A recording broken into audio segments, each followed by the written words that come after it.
Today we'll be working through my workbook called The Promised Line from Isaac through Jacob. This workbook covers Genesis 25, verse 19 through Genesis 31, verse 55.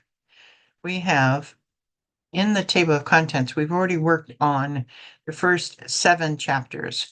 The sons of Isaac and Rebekah were born. Those were the twin sons of Esau and Jacob. And then Isaac and Abimelech make a peace treaty. Then Isaac blessings when Isaac is old and he wants to bless Esau. And he's tricked into blessing Jacob. So this means that Jacob has both the birthright and the blessing. And Esau is mad enough to say that he wants to kill his brother. So in chapter 4, they send Jacob away north to his family members to find a wife. And Esau marries 3 Canaanite women. On his way north, Jacob rests and has a dream of the staircase ascending and descending to heaven, and the angels walking it down and up. And that's an interesting chapter.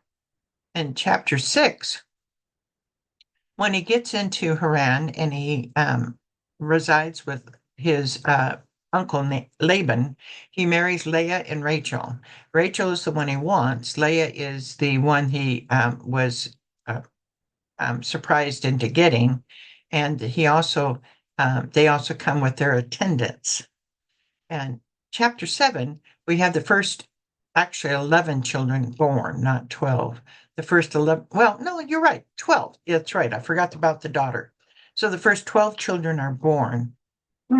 This happens in 7 years, and there's not only Leah and Rachel, but also their 2 attendants that become Jacob's concubines, Zilpah and Bilhah. So they have 11 boys and 1 girl. Then now we're going into chapter 8, Jacob's special flocks.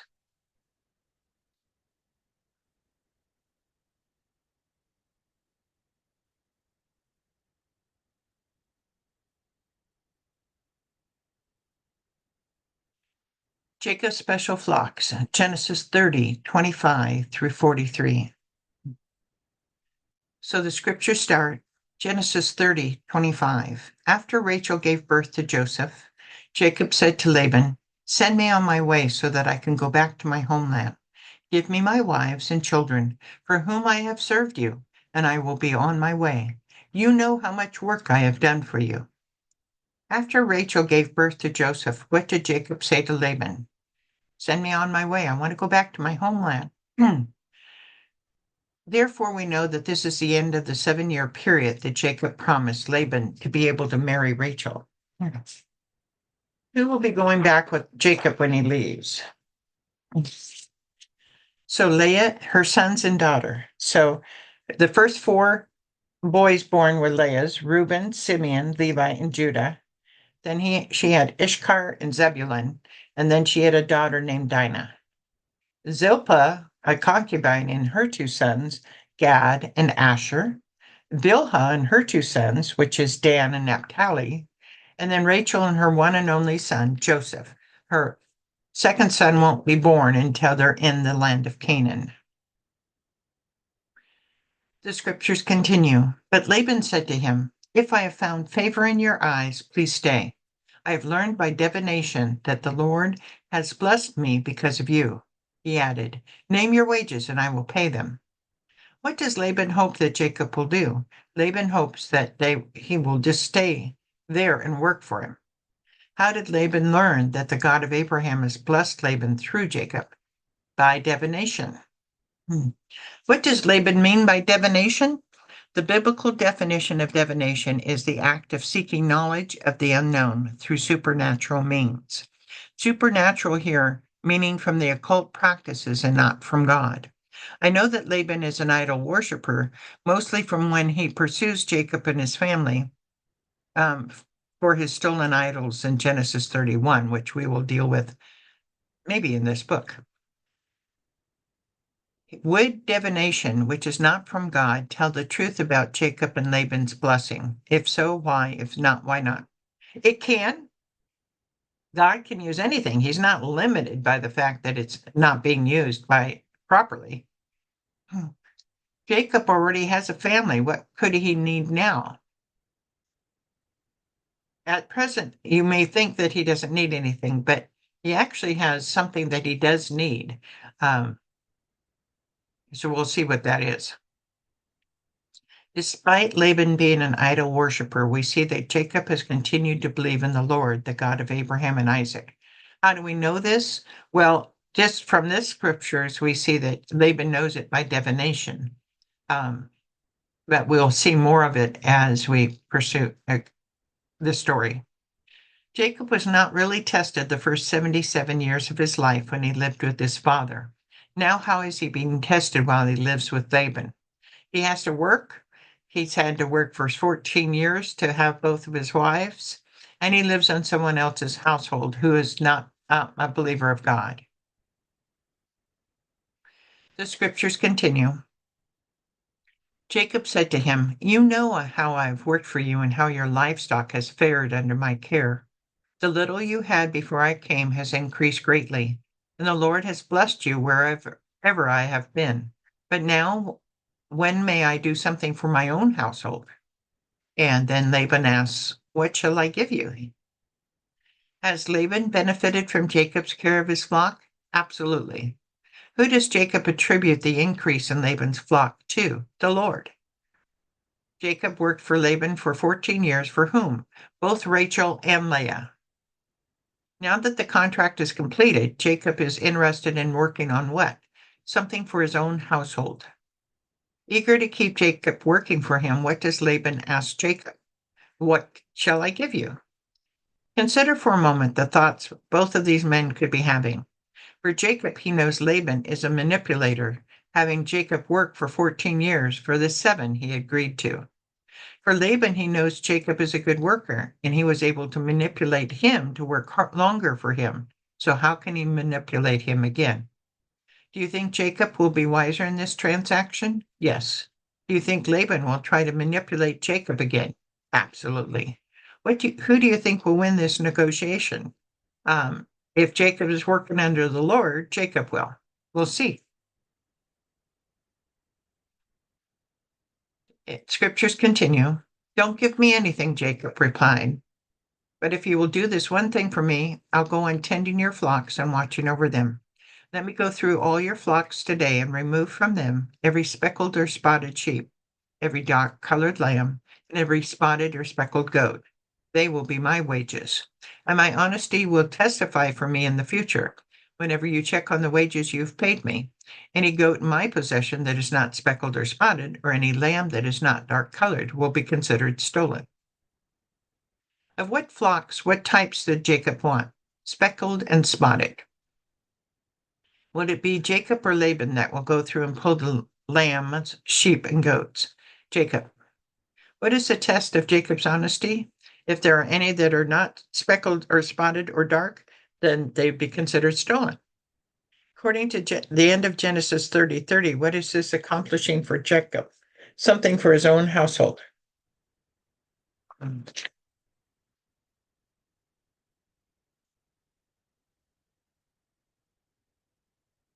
"Agreed," said Laban. "Let it be as you have said." That same day he, Laban, removed all the male goats that were streaked and spotted, and all the speckled or spotted female goats, all that had white on them, and all the dark-colored lambs, and he placed them in care of his sons. Then he put a 3-day journey between himself and Jacob, while Jacob continued to tend the rest of Laban's flocks. So he's making it harder for Jacob to increase his herd, and made it in such a way that it would be very hard for Jacob to tend the herd, so they could die out and stuff. So that would just extend his time working for Laban. Did Laban count on Jacob to separate the sheep and the goats? No. Laban removed all the male goats that were streaked or spotted. He removed all the speckled or spotted female goats. Laban removed all the dark-colored lambs. Who did he put in care of this new group of streaked, spotted, speckled, and black flock? His sons.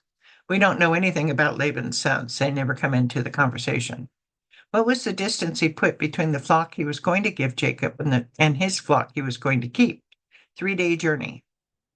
While Laban did all this, where was Jacob? Tending the rest of Laban's flocks.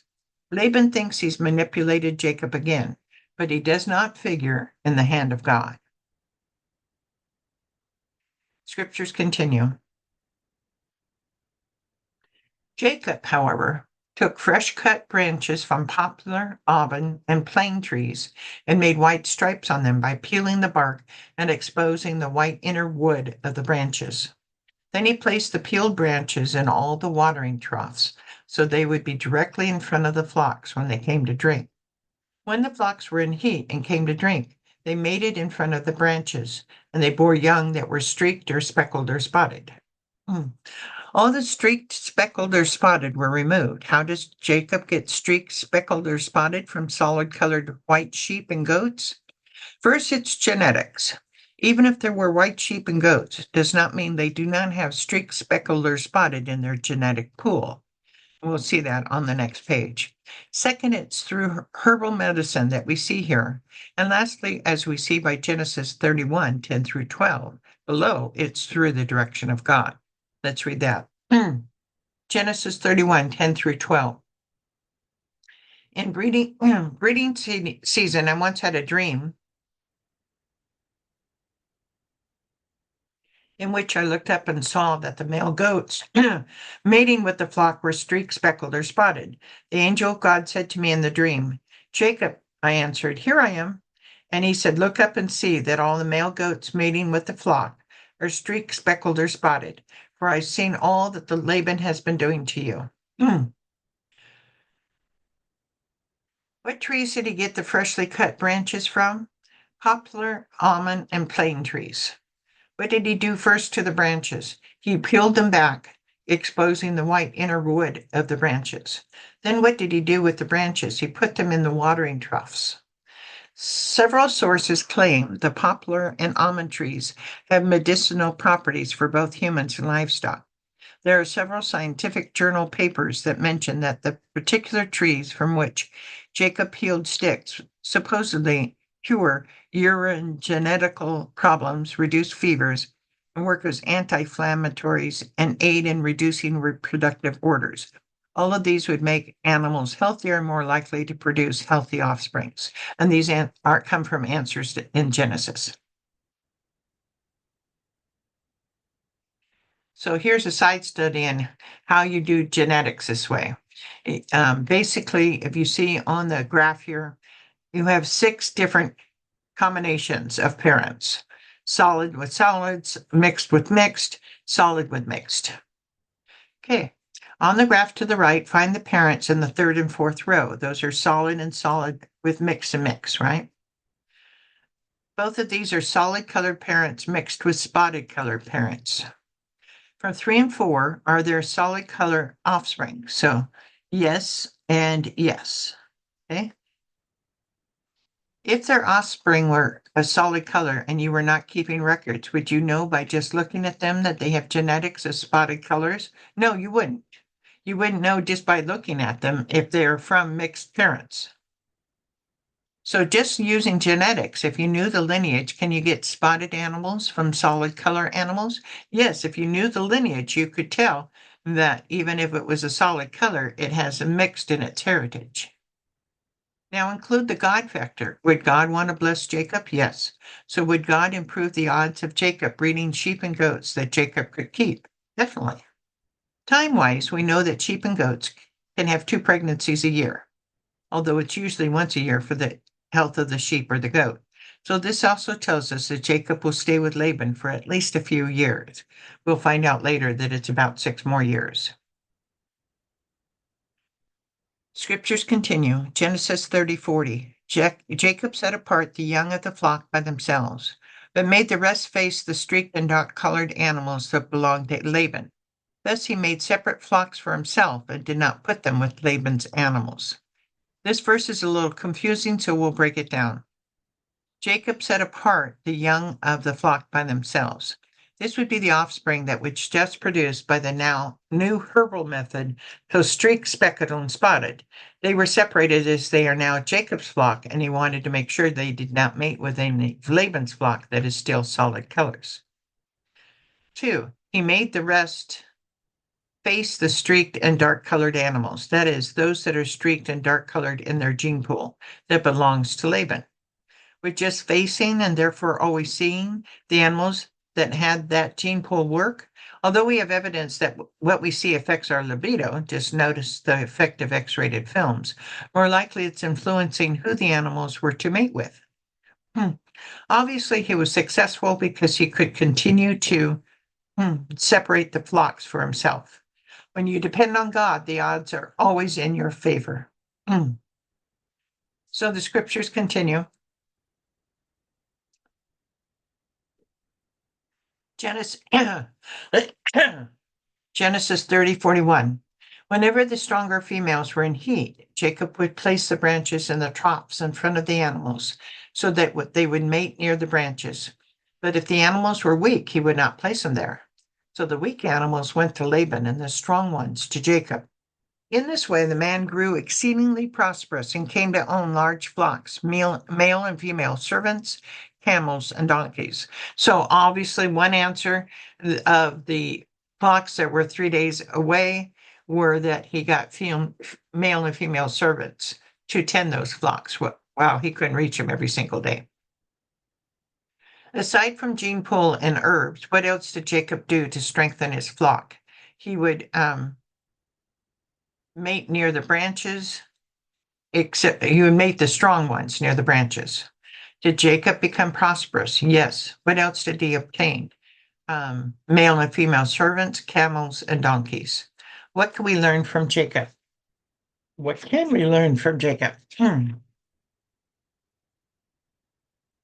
From Genesis 30:27, we learn that the Lord is blessing what Jacob does.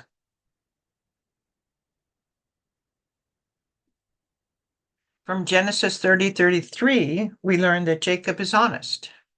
And from Genesis 31:10 through 12, the bottom of page 95, we learn that God has told him how to increase his flock. So what do we learn from the character of Laban? That he's trying to be manipulative and in any way he can to keep Jacob working for him. So we come to the end of the chapter. So who actually separated the sheep and the goats? That would be Laban. Jacob wanted all the speckled or spotted sheep. Number 6, Jacob took fresh cut branches from poplar, almond, and plane trees. 8, Laban learned by what method that the Lord has blessed him because of Jacob, divination. 1 down, may I do something for my own household? Aside from sheep and goats, Jacob also owned servants, camels, and donkeys. Jacob also wanted all the speckled or spotted goat. Jacob placed the peeled branches in the water trough. So that's the end of this chapter. I hope you enjoyed it. Thank you.